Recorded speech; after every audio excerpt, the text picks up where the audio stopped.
y todos los formados atrás de él. Nos traía de regreso a Rosarito a su casa. ¿Querían seguir la fiesta? No, pero es que el baile, que ¿quieren seguir de fiesta? Vámonos para mi casa, hacemos una carne asada, o guitarra, hacemos música, pero vámonos a nuestra casa. Era un líder. Hay jefes y hay líderes. El jefe todo el tiempo manda y ordena. Un líder todo el tiempo muestra el camino y se preocupa por su gente. Memo Crowley fue un gran líder. También de allí nace cuando nace la Federación de Vaqueros de México. Y entre ellos, David Tapia, el abogado licenciado, nos ayudan y la constituyen como deporte en México. Es un deporte, estaba constituido la charreada, pero la vaquereada, rodeo, no era un deporte oficial en México. Y los vaqueros de aquí, de esta región, ahora mencionando mucho al amigo, el chingón, el David Tapia, y entre otras personas más que se involucraron en el movimiento, pero todo el tiempo con el liderazgo de don Memo Crowley. De hecho, el formato que se usaba de las competencias fue una idea de don Memo Crowley también. Fue como se constituyó esto del rodeo. Y a través de eso fue que hoy se hizo también un lienzo charro aquí en Rosarito. Y de hecho aquí vino a Rosarito el director de la CONADE en ese tiempo. Anunciaron que se había aprobado el proyecto de hacer eso. Que no iba a ser un lienzo, iba a ser un ruedo adaptable para clínicas, equinoterapias, pues a partir de ahí en cabalgatas o desfiles o concluir ahí en ese mismo lugar. Era toda la idea, que no involucrara nada más a los vaqueros, sino también a los charros, pero también hacer clínicas, también ayudar a las personas especiales que ocupan la equinoterapia. También iba a haber corrales, iba a haber corrales para hacer todo ese manejo. De hecho, por ahí tengo una foto, tendría que te la voy a dejar aquí de regalo. Una fotografía de la maqueta, de lo que fue la maqueta del proyecto que se presentó ante la CONADE para que nos puedan apoyar con ese proyecto. Y también está la fotografía de quien estuvo en ese tiempo como diputado federal, que dentro de sus funciones le tocó la Secretaría del Deporte, que fue quien nos apoyó para presentar el proyecto. Y en su primer informe de actividades de su gestión, menciona eso, en la aprobación de ese proyecto, porque no hay muchos proyectos como estos en el nivel nacional que sean de parte del gobierno. Hay muchos de esos charros, ruedos, pero son particulares. Pero el gobierno, que sean del pueblo y para el pueblo, no los hay. Esa es la pequeña gran diferencia de, por ejemplo, del lienzo charro que tenemos aquí en Rosarito. Muy bueno. Mandy Yorba, señoras y señores, conocedor, quien vivió esos momentos, las grandes aventuras, las campeadas, el rodeo que se hacía para seleccionar el ganado para ser competitivo.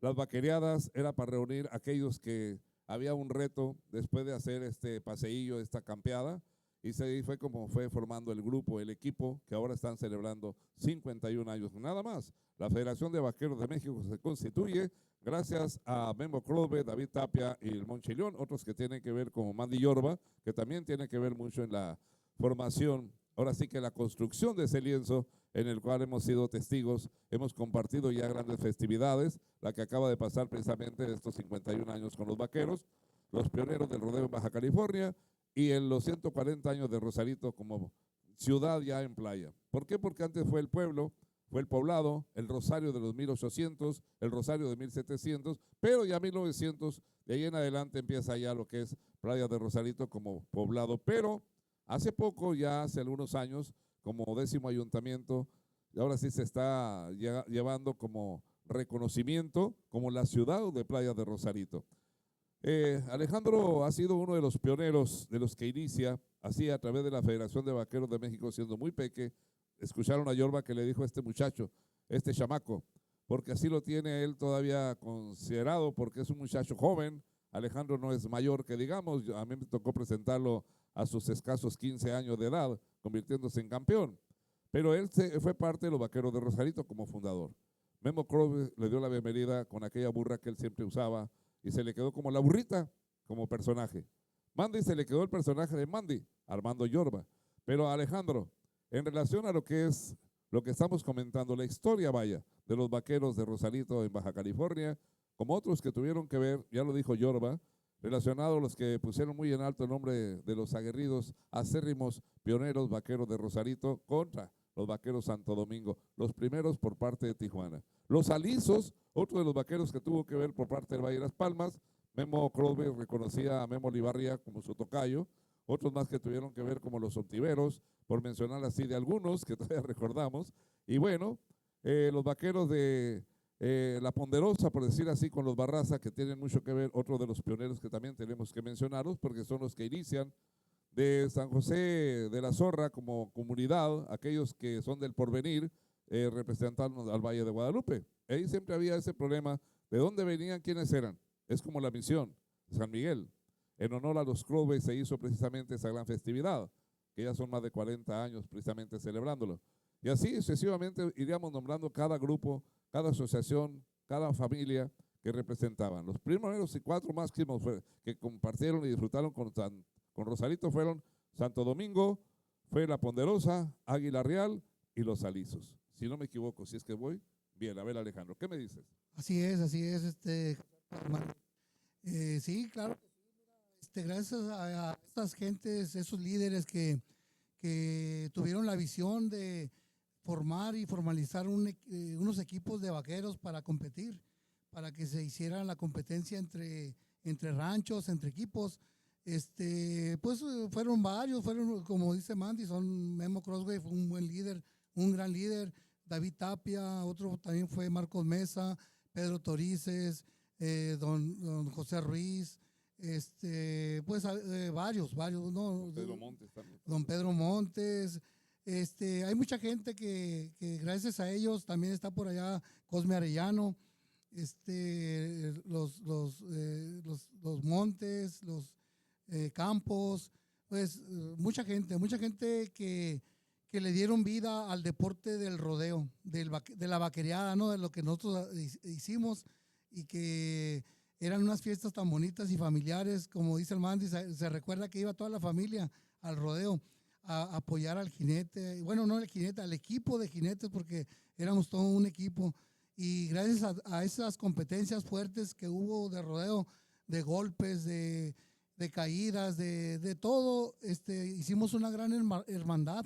Ahora que nos volvemos a ver por ahí en algunos lugares, nos apreciamos mucho, nos queremos bastante porque pues hicimos eso, precisamente una hermandad, una gran familia. Una gran expectación. Cuando Yorba se jincaba y iba a los cajones, nos hacía la seña. Esos toros que le tocaron, los cuales han hecho parte de la historia. ¿Cómo recordar al Mandy cuando lo presentamos en La Ponderosa de Rosarito, cuando en Cortijo San José, en la época grande, cuando aquellos momentos en Santa Cecilia, en el Cerro Colorado, me preguntaban hace poco qué tenía que ver la charreada con la vaquereada. Eso, que éramos una familia, como ahora las cabalgatas, que son familiares 100% y con causa, porque las cabalgatas son para unir familias y conquistar la amistad de los que apenas llegan. Así también la vaquereada, así lo anunciaban Mello Norteño, Félix Harrison, así como otros más que tuvieron que ver a través de la radio, a través de la televisión.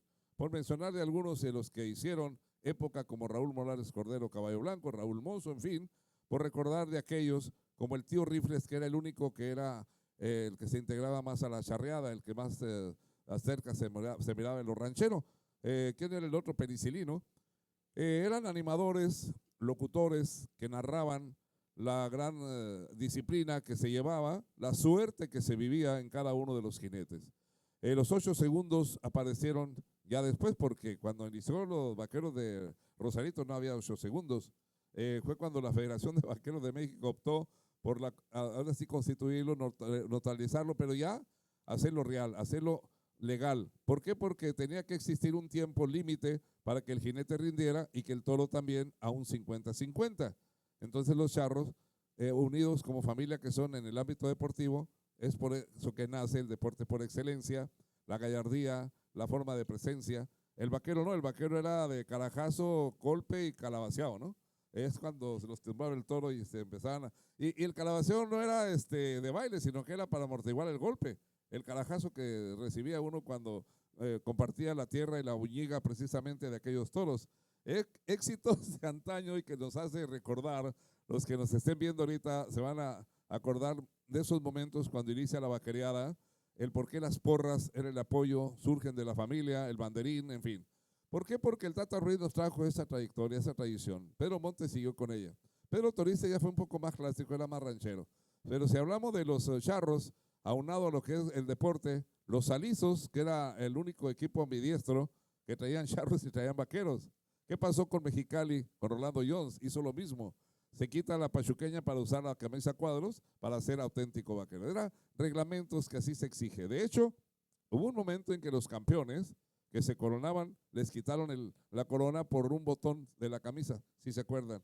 Aquellos vaqueros del noroeste, de los Macías, que me dice Antonio, hace poco lo encontré. Oye, Cacharma, ¿cómo puede ser posible que Bebo Crosby era muy rudo, era rígido? David Tapia no se diga. David Tapia era tremendo. Monchilón era como más calmado, ¿no? Pero estos tres caballeros, señoras y señores, incluyendo a don Severiano, era la unión de familia, era la porra, era la algarabía, era la identificación de un grupo perteneciente a la costa, lo que era parte de playa, los que eran de montaña y desierto, los que eran entre laderas y entre cañones, como era precisamente lo de la Grullita, Real del Castillo, así como Ojos Negros, Valle de la Trinidad, y vaqueros que se enfrentaron por primera vez a los campeones vaqueros pioneros, precisamente del rodeo en Baja California, que son Rosarito, y ellos son festejando 51 años. Yorba, ¿qué más te acuerdas de esos tiempos después de las porras, que llegó la música, llegó ese reglamento donde se coronaban campeones, acordándonos de ese botón? Mira, yo recuerdo eso que estabas mencionando ahorita del botonazo. No era el botonazo, es que aquí en Rosarito existió un lienzo charro, si lo recuerdan, estaba donde está ahora el restaurante Ortegas, pero resulta que ese lienzo charro lo patrocinó Antonio Aguilar. Entonces, ese fue el lienzo charro que había aquí. No había vaqueros aún. Bueno, siempre existieron vaqueros. Hubo grupos de vaqueros,